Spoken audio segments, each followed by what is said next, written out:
Hey everyone, I'm Lisa Jordan, and welcome to MenoPositive. I got a good feeling. Where we take a refreshingly positive approach to navigating menopause. If you're looking for practical tips, expert advice, and honest conversations, think of this as your personal pick and mix for how to optimize your body. Although we can't prevent menopause, we can redefine it. And that journey starts now.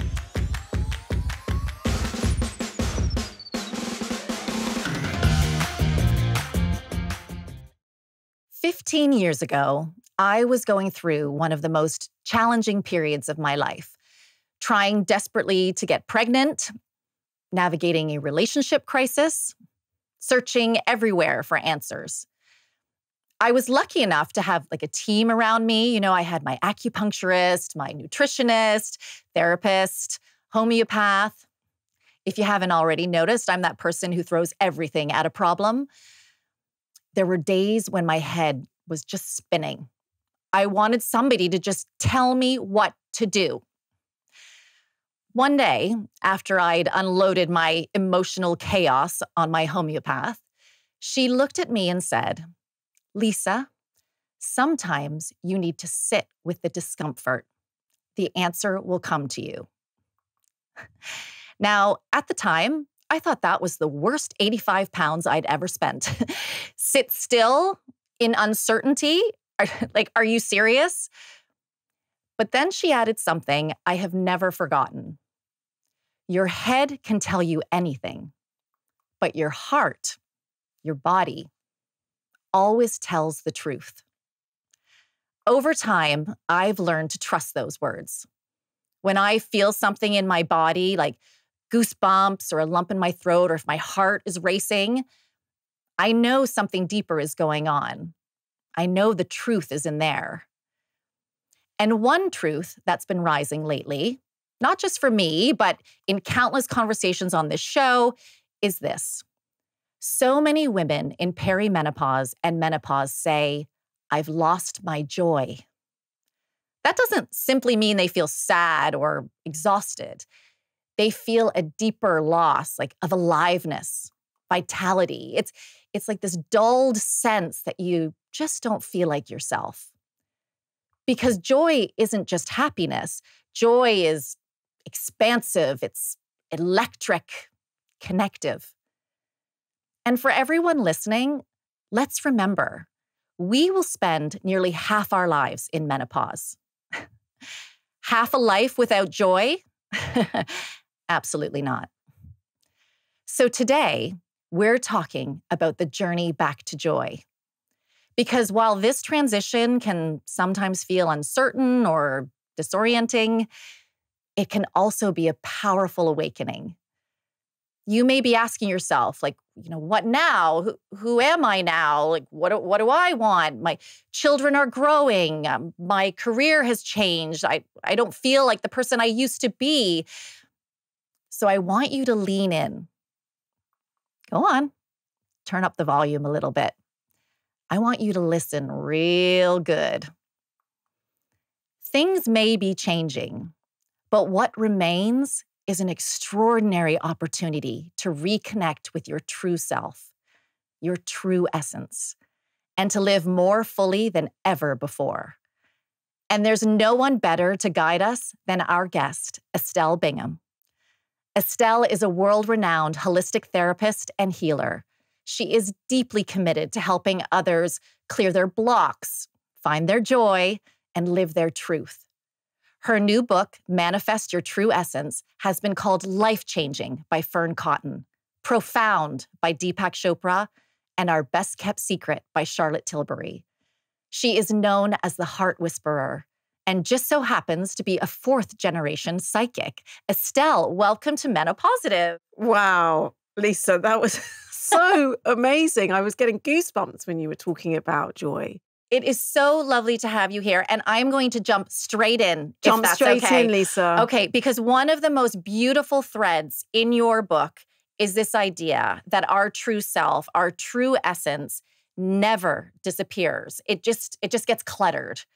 Can you tell us, why does it get cluttered? And then how can we go about decluttering and starting that process of reconnecting with who we really are?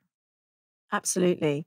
So for me, Lisa, through, the years and years, I've worked with thousands and thousands of people from all walks of life, religions, different country, all sorts of people come and see me, different, jobs, different careers, different mothers, fathers, like all sorts of different things happening.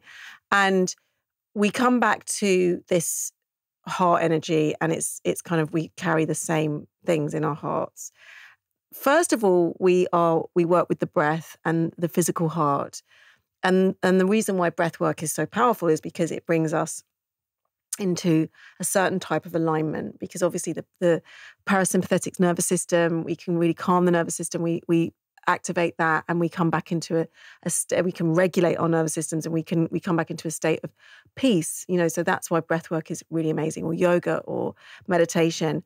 But for me, there are 3 chambers. So we start with the physical breath, then we drop into the emotional heart, which is the work that's the part that gets cluttered. And underneath that is our, what I call our true essence, which is either the spiritual heart or the mystical heart. It's your soul. It's the essence of you. But it exists in this sort of the 3rd chamber, and it's a process to get to that. When we sit with what's in our emotional hearts, often we find all of the old stories, the old emotions, the people, places, and things that we haven't processed.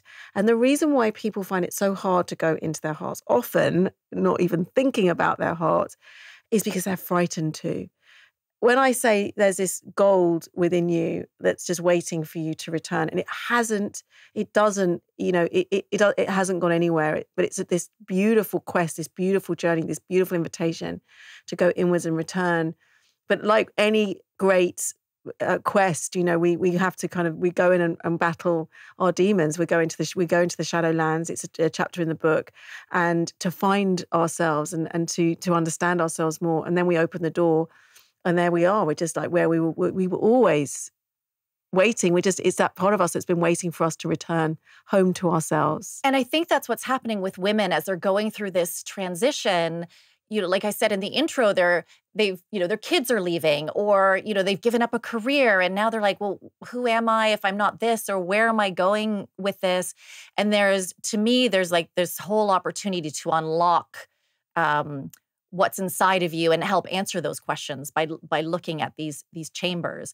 And you talk about like the cluttering comes from a lifetime of, I think, like negative self-talk. You were maybe just societal expectations. Is that where it, over years and years of that? Well, one of the big things to think about is, we are in these lifetimes, and our lifetimes are meant to be a journey. We journey and learn, and we grow, and every single thing that happens has a powerful, it has a silver lining, because we will grow from that experience, however traumatic and awful it feels.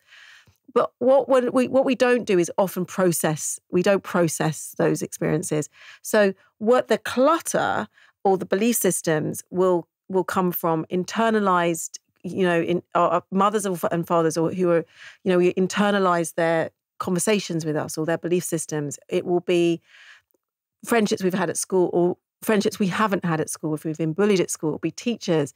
It will be society at large, like if you're in a specific religion that feels, that constricts you in some way, or you don't feel at home in that religion, but you're having to abide by the rules of it. And so it's how we internalize all of these stories. And when we don't do anything with the stories, because we kind of just, we stuff them away, which is what we often do. The menopause, when we get into this place of being menopausal, it kind of breaks us open, because it really pulls us to the ground. There's so much grief around our menopause when we feel like all of the things that you're talking about that are so real for us as women, as mothers. We find ourselves at this place where on this threshold, and we have no idea where we're going or what we're doing, really.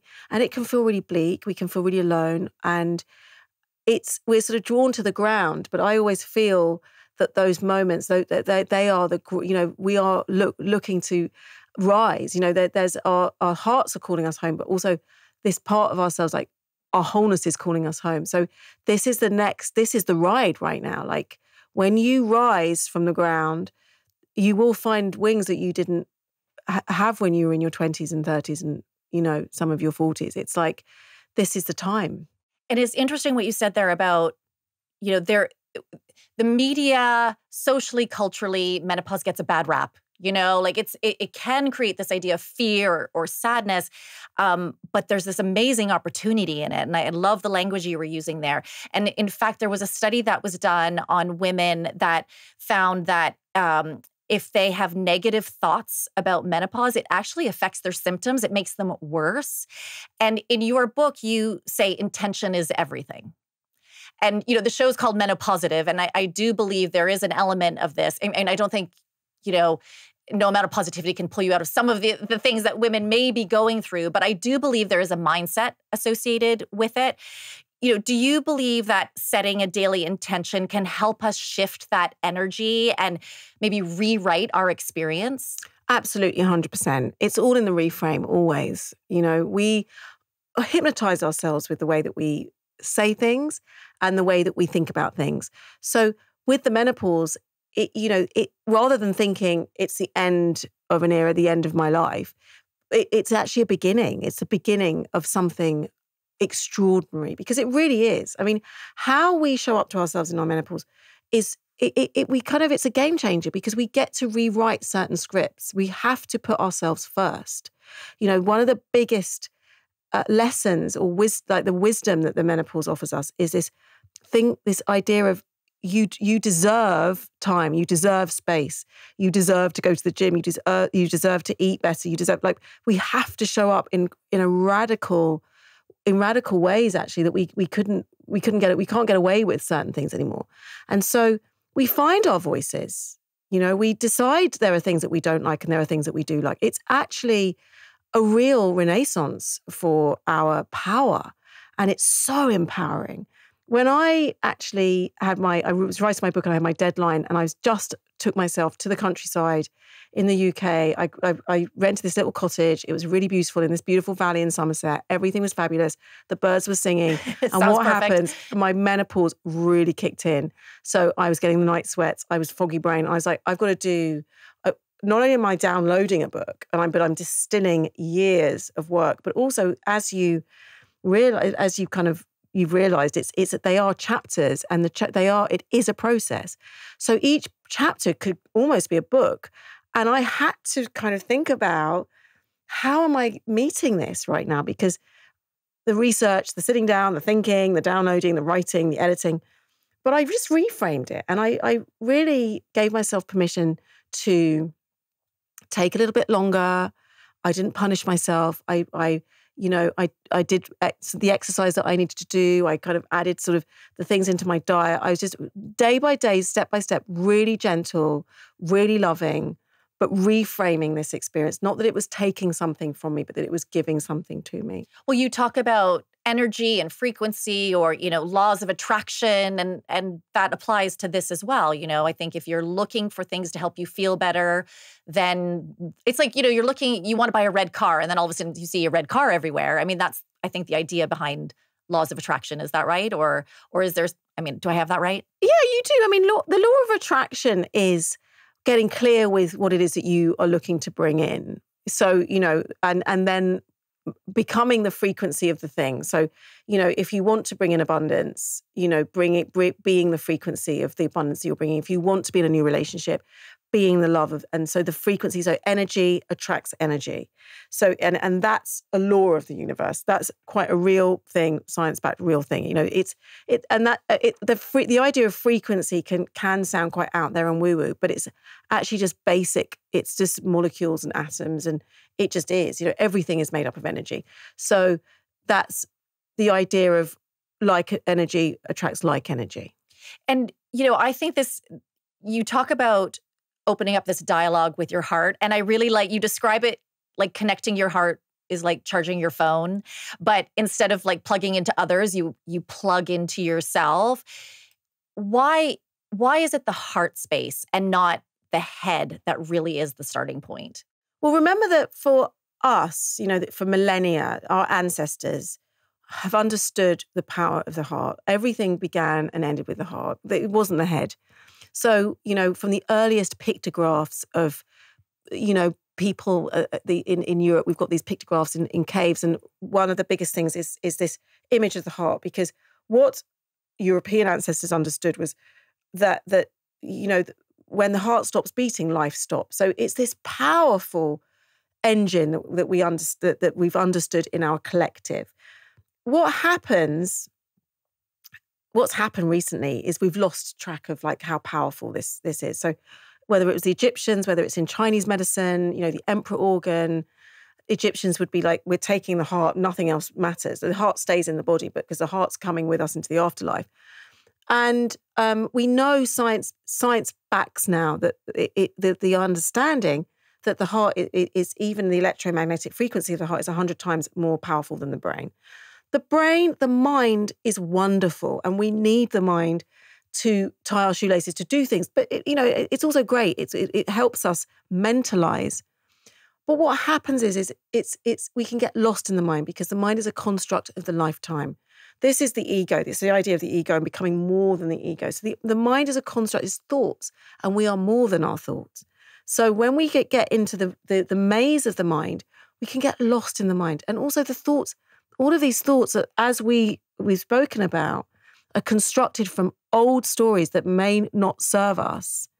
These thoughts are kind of spiraling around and around and around, and they're informing our reality. So if we're thinking, God, I really want to bring in a new relationship, or I really don't know, I feel really redundant. I'm menopausal, my children have left for university, I'm feeling so redundant, I'm useless. And but I want to find, I want to find something new to do. And you're kind of really thinking about that, like, well, how can I get out of this? Like, how can I find my way? How can I find my way? The thoughts just circle around in the mind, right? So, and often what's going to happen is your mind isn't going to bring you anything, because a lot of your belief systems will collude with the idea that you're lost. Because when we break it down, and as we realize in Manifest Your True Essence, unless you've cleared the emotional heart, you've cleared yourself of the junk in the trunk, you're just going to repeat patterns. And it's true. There's now so much more evidence about, like the body keeps the score, or the things that are trapped in the body. I started, so this year I decided that every quarter I'm going to start a new healthy habit. So my first quarter was sleeping, like going to bed at the same time, waking up at the same time. And then this quarter I've started meditating. Amazing. And it actually has been, it is amazing. For anybody listening, you really got to give this a go. But so I was just following some Deepak Chopra meditations, and it was really interesting because you do a body scan, or, where your breath is. And then he says, focus on your heart and ask it these questions like, who am I? What's my purpose? What do I want? But here's the kicker, right? He says, but don't answer the question. Just see what comes to you. And I think that's really hard, because the first time I was sitting there going, oh, I know exactly what I want. Oh, it's like, yes, I know the answer. I know the answer. But to actually not do that and just see what gets downloaded is so hard, because your head does want to keep going. We want to keep doing. We want to find the answers. Why is it so important, to soften into the question rather than force the answers? It's so powerful. Well, because the heart has a wisdom. There is a deep treasure trove of unlimited wisdom in the heart, in your heart energy. We just have to trust it. It's like it's like opening the door to something and just staying curious. And I always say to people, if it sounds like a little bit too hard to get your head around, just to stay curious, right? Because remember that the heart is the first organ in our bodies to grow. Without the heart, we cease to exist. So it's this idea of returning to this treasure trove inside you, and softening means that we are actually acquiring or building a new listening. It's a different way of listening. So like that. So of course, the mind looks to fill the space, and it will look to fill the space with the chatter.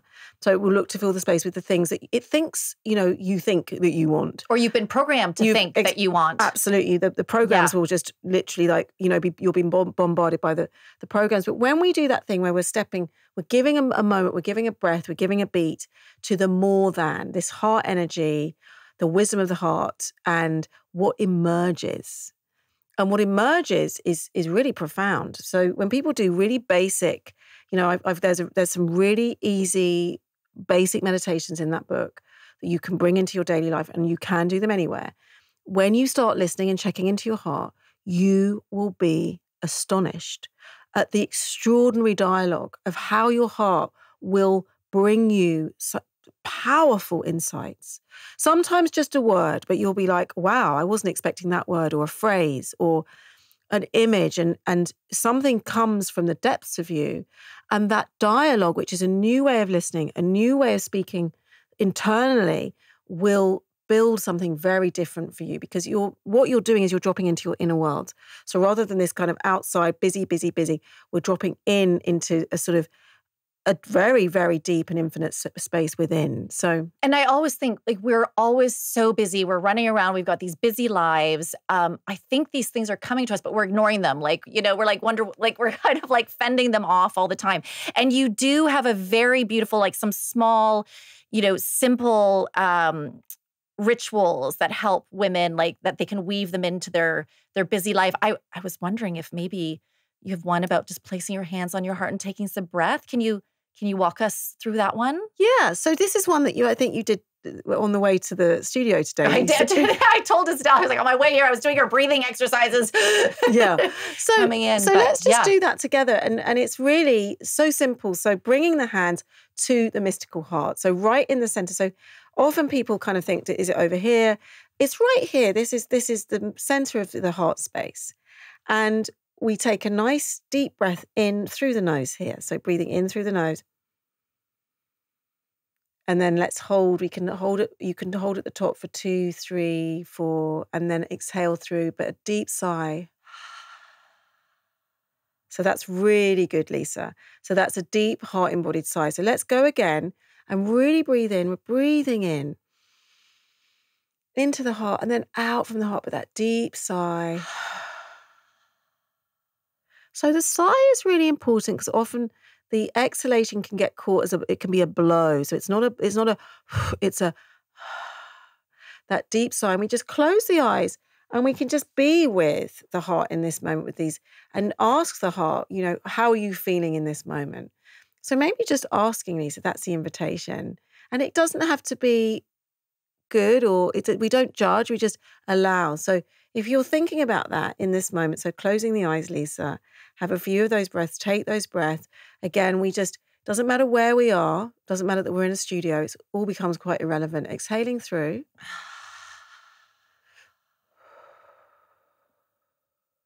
And again, one more.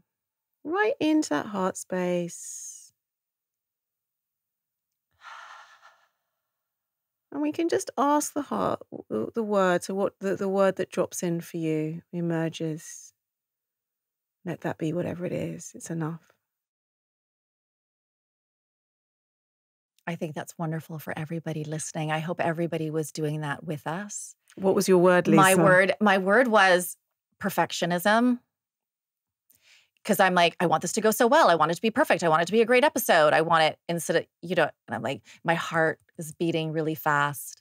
So that's your emotional heart, right? That's your emotional heart. So that's not the mystic heart. That's the emotional heart. So your emotional heart is with this real desire to be perfect. And what the True Essence process shows us is that, where it takes us is it takes us to that place beyond perfection, where we trust that this is going to be just as it's meant to be. Yeah. Right? That we're right on time. You've got the right questions.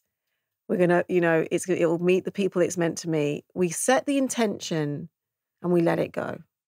And I love that this is something, though, that people can do in their car. They can drop off the kids and sit in their car and do it. They can be at work and they can do that. But there is such a powerful thing in just listening to what's there. I was going out with some friends for lunch the other day for a friend's birthday, and I did this exercise. And sometimes, you're seeing your friends. We hadn't seen each other in a while. And it was like, what have you been up to over the break? But then the feeling I had was fear and self-doubt over some things that were happening. And so then I went to the lunch and I was like, yeah, I'm really scared. I'm really scared. I'm suffering from a lot of self-doubt. I'm in a really low vibration this week, girls. And then I was just in tears because I felt, again, there's something true in that. I now need to go explore that a little bit further. But I think this awareness and letting yourself get in touch with it first and being aware of it is the first step. It's the first step, Lisa, because then we're not carrying. What we do often is we just carry these things. We stuff them away and then we carry them and they become blocks to our future. So I just love the fact that you went to your friends and you lent in and you trusted them with an intimacy. Often what happens is we don't believe that we can be held properly. We have real fear of what happens when we're not perfect, what happens when we're not coping, and we remove the mask and we just arrive as we are. A little bit undone. We're unraveling right now. So when we think about also what it means to be menopausal and menopositive, being menopositive is actually just allowing yourself to be where you are. That's a positive thing to do. Yeah. Leaning into your girlfriends or leaning into a friend with your truth will really help you shift your blocks and really meet this stage in your life with compassion, because we're not meant to be all together all the time. And you are full of the fear and the doubt and all of those things. But when we share those things, suddenly that the energy dissolves. Oh, it was amazing. It was like the next day I was a different person. But you even talk about in your book, some things that you can do to help with that. What did you say? Lose the negative vibes? Yeah. Yeah. Watch the people or the family or friends that are trying to remember the old you versus support your growth. Yeah. You talked about the power of communal events, whether it's prayer or, I think, that Dr. Joe Dispenza does those global meditations. Yes. I do an exercise group called Sanctum, and it's like a communal gathering, and I always feel almost high afterwards, but it is this energy that comes. So there's lots of things that people can do to start bringing more of that into their life. These are the small things. They don't just sit for hours and meditate. No. Right? There's the moment in the car with the breath work, or there's the communal activities, or the people that you surround yourself. These are all lovely steps in your book that you talk through people through. Absolutely. I mean, the idea of who we're around, who we surround ourselves with. Sometimes we are with who we're with. So you've got the mother-in-law, or you've got yeah, you've got a family member of your own, or there's something that's just out of alignment and kind of challenging, and it is what it is. So we can't always choose those things. What we can choose is how we deal and negotiate and navigate those experiences and those people by recognizing their negativity is their negativity. There's a line in the sand where you end and they begin. And that's a radical act of self-love. So one of the things about also that I'd say about this time in our lives, menopausal time, is that we get to create boundaries, and it's really exciting. And so where you have lost your voice over the years, this is your time, you can grow and you can find yourself and you can step into your power and find your voice slowly but surely. So again, choose the people that you want to surround yourself with. Find those communities, all those circles, all that little, wonderful, that sanctum. That sounds so perfect, holistic. No, I'm loving the sound of that. Oh my God, I'm going to send that to you. Yeah, send that to me. I'm all over that. Yeah, it's great. No, I'm bring it on. Yeah. But we can also kind of think about that. We can really assess who we want in our lives. But the people that are there and are not moving, we can also just have enough of a sense of ourselves to not blur the lines and not merge with that energy anymore. We don't have to people please. We don't have to take that stuff with us into the next half of our lives. I love that. And I mean, it's such a powerful thing for all of us we just have to also get to a place where we give ourselves permission to do that, because not everybody likes that, do they? They don't actually like when you put up a boundary every once in a while, do they? No. Especially when they're not used to it. If there's been a version of you and suddenly you're emerging, there's a different part of you emerging. They don't like that. So you may find that you get people pushing back. You may find that, there are friends or family members who you will have to step away from. You will have to take a breather. And because often also some of those relationships that we've held on to, we get into this stage of life, and this is the time where we get to kind of think, to reappraise, that revisioning. We get to reappraise everything. So we kind of can think that friendship really is not serving me. It's made me feel quite awful for quite some time. Like I just haven't really noticed it because I've been colluding. My self-esteem has sort of been on the floor. Like this friend, she sort of says the odd thing that really makes me feel bad about myself, and this time of actually locating your self-esteem, clearing the blocks, going back to the old stories, revisiting, open that wardrobe and clear out the junk, so you can get a whole load of wonderful things in there. But also there's stuff that you want to keep too. So it's not that everything has to go, because we are as the sum of, our experiences, but we get to choose. And that's the point, is this idea of empowerment, this idea of real kind of sovereignty, I'd say. Well, I like what you're saying there too, because I know you talk about working in the shadows, but it's good to know that it's not all dark in there. Like some people would be really afraid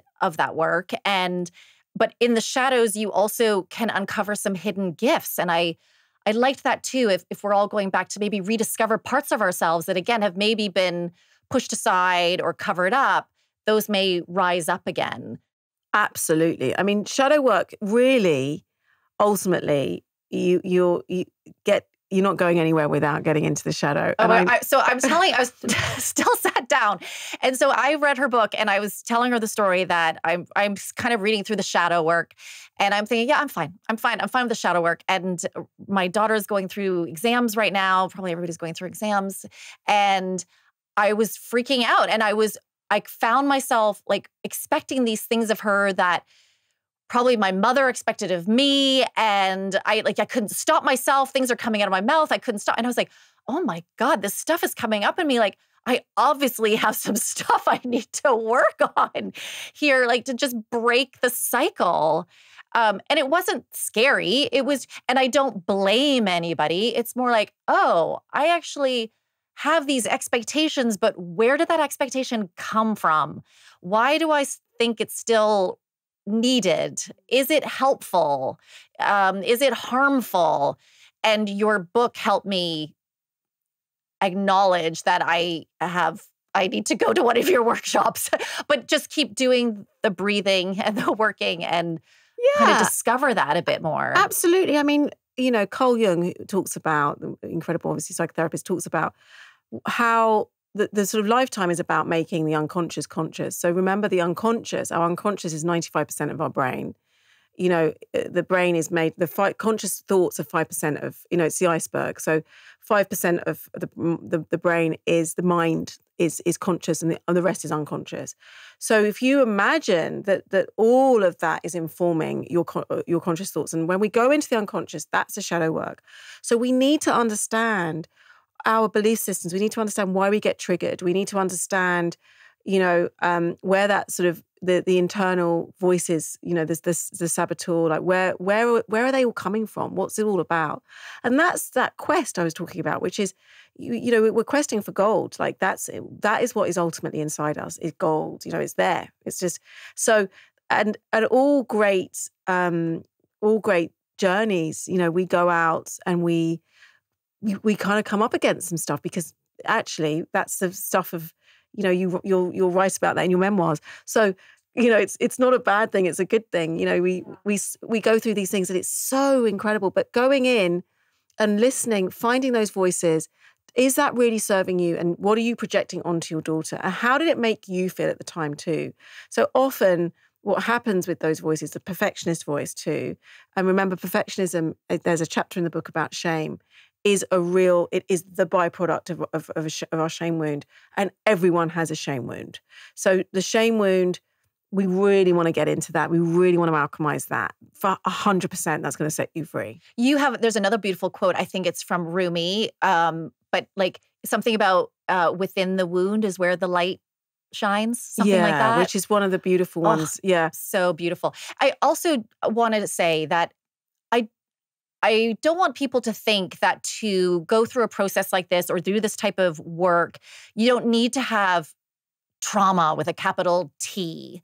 What if you just want to unlock more creativity? What if you want to, unlock more courage? We're talking about joy. You have a lovely story about a woman named Kate who, again, empty nester, married 20 years. Can you tell us the story about Kate? I can tell you the story of Kate.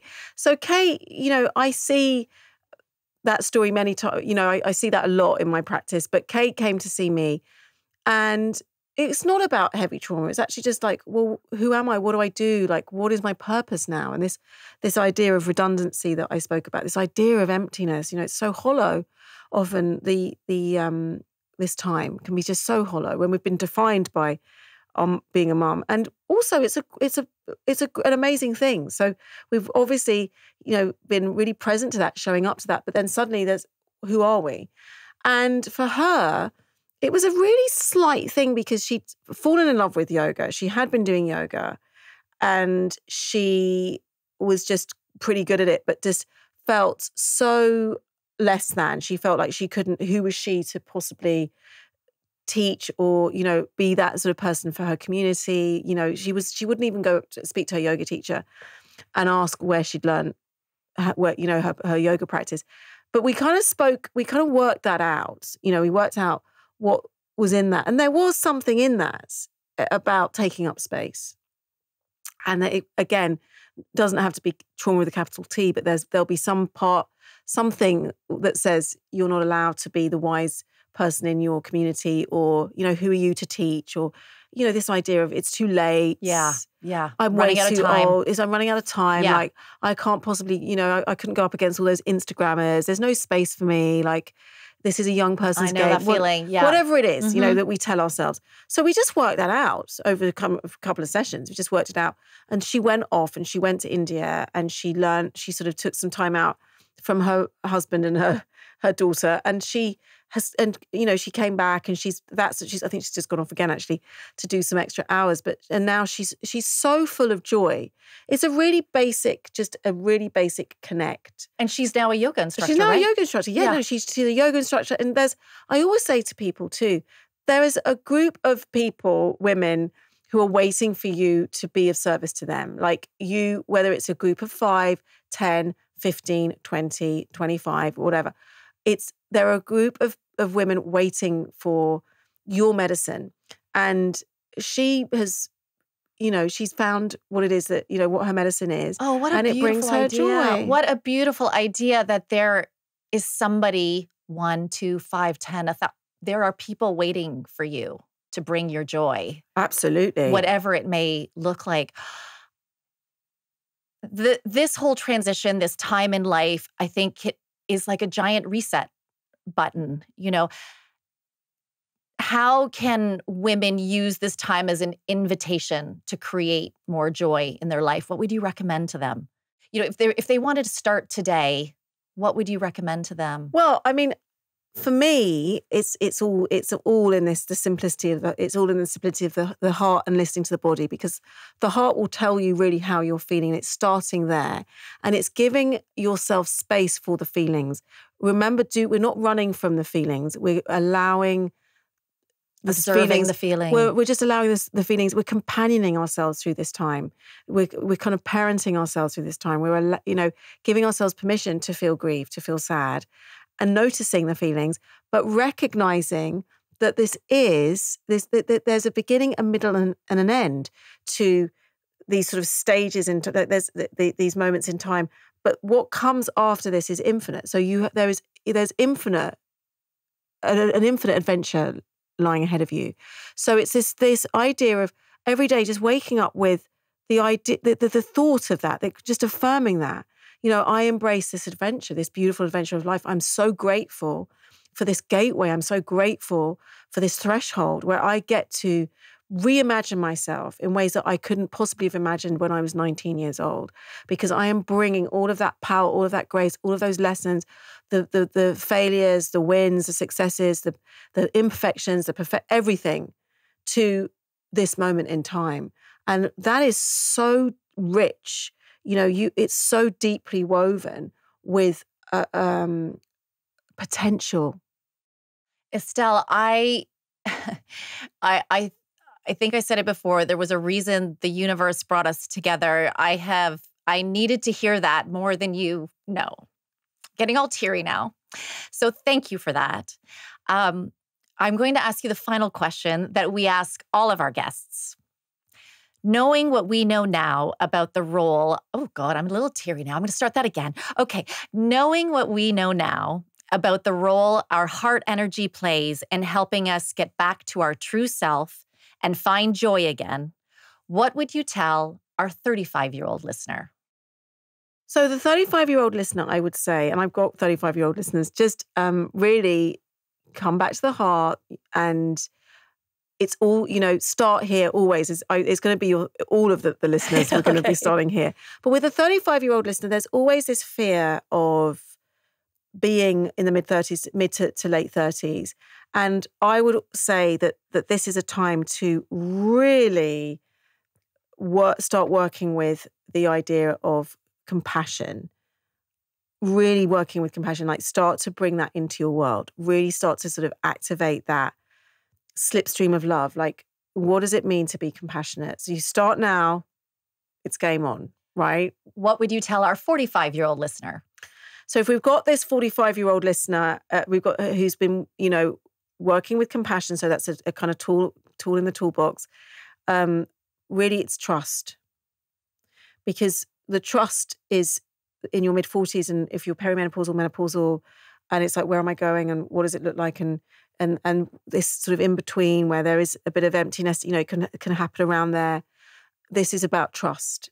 Trust that you are in a transition that is gifting you something, and to just stay with that as a vibration. So beautiful. And what would you tell our 55-year-old listener?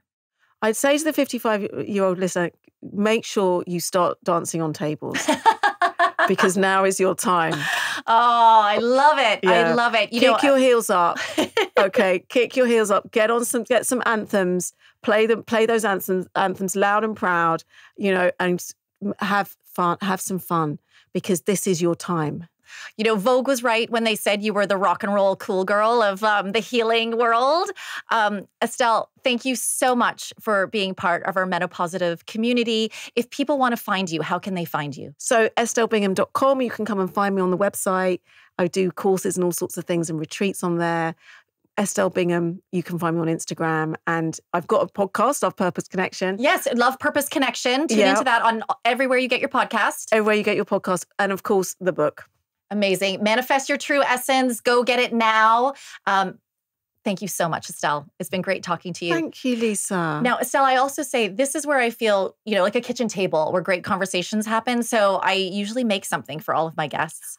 And I've made some raspberry chia jam for you. Wow. So you can take that home, and I hope you enjoy it. And you can think of me. I am so excited because chia seeds are so good for when you're menopausal. They're so for good the protein. for you. We need those. Yes. I'm all over that raspberry jam. There you go. There's just a little maple syrup in it. There's no sugar. No sugar, sugar-free. No, it's sugar-free. Just see? Lisa. Sugar-free. We're going to have to do another one of these. We're going to have to do it. I'll come on your show. Listen, I'm all over it. I won't have any jam for you. But No, that's okay. That's okay. All right. Thanks again. Thank you. When was the last time you actually stopped long enough to recognize or listen to what you were feeling inside? If you take anything away from today, it should be your heart. Remember your heart every day. Check in with it. What is it whispering to you? Rest, recover, remember who you are. As Estelle would say, a heart-embodied life wakes up our inner fire and passion. We can find our joy again. Will you show up for it, or will you turn your back on it and return to what you already know? This show has reminded me of one of the most famous lines of poetry. It's taped to mirrors, pinned to bedroom walls, used in movies. Even Harvard Business School asks graduating students to write essays based on it. I bet you don't know the name of the poet or the title of the poem. I didn't either. But you inevitably will be familiar with the line, as it's a line worth remembering. Tell me, what is it you plan to do with your one wild and precious life? See you next time. Oh, and by the way, I knew you were MenoPositive when you downloaded this episode. Thank you so much for joining me today. I love bringing this information to you, and I love that you're taking control of your health. You can follow MenoPositive on Instagram, TikTok, and LinkedIn. If you haven't yet, please subscribe, rate, review, and share this podcast. Join me next week as we discover more ways to optimize our bodies. Because together, we're going to redefine menopause. I got a good feeling.